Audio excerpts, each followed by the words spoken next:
अस्सलाम वालेकुम। मैं डॉक्टर फैसल रशीद ख़ान हूँ। मैं कंसल्टेंट साइकियाट्रिस्ट हूँ।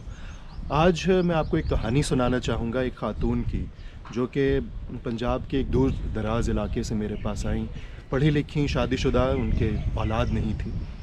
कुछ 6-7 साल पहले उनका एक ऑपरेशन हुआ, सर्जरी हुई। सर्जरी के बाद उनको तकलीफ़, दर्द, पेन बहुत ज़्यादा थी। उसके लिए डॉक्टर्स ने उनको ओपियोइड एनाल्जेसिक्स प्रिस्क्राइब किए। उसका एक इंजेक्शन होता है जो नैल्बिन इंजेक्शन होता है, बहुत स्ट्रॉन्ग पेन किलर होता है। वो उनको एडवाइस किया, उन्होंने वो लेना शुरू कर दिया। उसके बाद उनको घर भेज दिया। पेन तो उनकी रिड्यूस हो गई, लेकिन ये जो ओपियोइड एनाल्जेसिक्स होते हैं ये बहुत स्ट्रॉन्ग पेन किलर्स होते हैं, दर्द की दवाई होती हैं, और इनकी एडिक्शन हो जाती है, इनकी आदत हो जाती है, ये नशा आवर होती हैं। जब उनको ये आदत हो गई तो उनका ब्रेन फिर वो मांगता था वो नशा।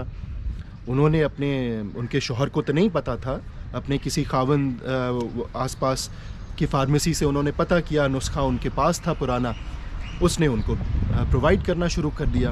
पहले वो जाके लेती थी, फिर वो घर पे भी डिलीवर कर देते थे। जो चीज़ 200 रुपए की मिलती है वो 600 रुपए में बेचता था। यहाँ तक कि 2-2 हज़ार का भी उन्होंने एक टीका लिया। पहले वो लगवा लेती थी, फिर उन्होंने ख़ुद लगाना सीख लिया, ख़ुद अपना इंजेक्शन लगा लेती थी, टीका लगा लेती थी। करते करते 1 से 2, 2 से 3, 3 से 4, जो कि नशे में होता है। एडिक्शन में यही होता है कि ब्रेन जो पहले डोज़ होती है उसकी आदत हो जाती है जिस्म को और दिमाग को, और फिर इंसान को उस नशे की डोज़ बढ़ानी पड़ती है। करना हुआ, उनके शौहर को पता चला, बहुत गुस्सा किया। उसने सारे रिश्तेदारों को बता दिया, मशहूर हो गया कि ये तो नशा करती है, ये तो पता नहीं किस किस्म की औरत है, इसका कैरेक्टर ख़राब है। जबकि डॉक्टर्स की गलती की वजह से, ठीक है, उन्होंने हॉस्पिटल में किसी मकसद के तहत उनको पेन किलर्स एडवाइस किए, लेकिन फिर वो बंद कर देने चाहिए थे। वो घर के लिए भी प्रिस्क्रिप्शन दे दी जो कि गलत था। उनको उसकी आदत हो गई। जब वो मेरे पास आई तो 6-7 साल से वो कई इंजेक्शंस लगा रही थी। मेरा ख्याल है दिन के 7 या 8 इंजेक्शंस वो लगाती थीं। शौहर उनके लेके आए, बहुत ज़्यादा परेशान थे। वो ख़ुद भी शर्मिंदगी का एहसास, नदामत का एहसास था उन्हें। लेकिन नदामत से ज़्यादा ये एक बीमारी है। एडिक्शन, जब हम डिपेंडेंट हो जाते हैं किसी चीज़ पे, तो फिर ये एक बीमारी बन जाती है। ये कोई इखलाकी इशू नहीं रहता, ये कोई मज़हबी इशू नहीं रहता। हमारी बॉडी को, हमारे ब्रेन को वो नशा चाहिए होता है, और उसका एक तरीका होता है। थोड़ा थोड़ा करके उसको टेपर ऑफ किया जाता है, या उसको किसी मुतबादिल दवाई से रिप्लेस किया जाता है, फिर उसको कम किया जाता है।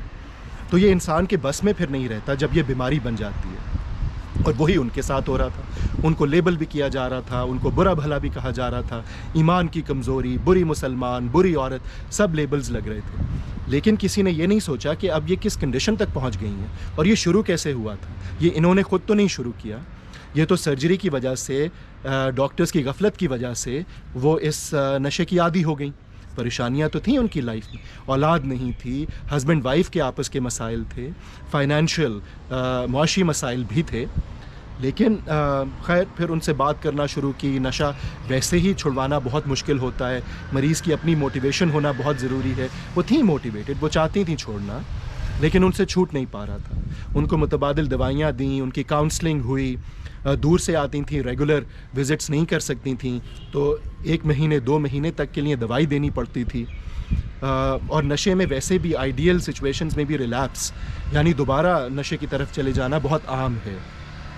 ऐसा भी हुआ, कभी छोड़ती थीं, फिर दोबारा शुरू कर देती थीं, फिर छोड़ती थीं, फिर परेशानी के नतीजे में फिर दोबारा शुरू कर देती थीं, जो कि होता है। एक दफ़ा ब्रेन को नशे की आदत हो जाए, छोड़ना बहुत मुश्किल होता है।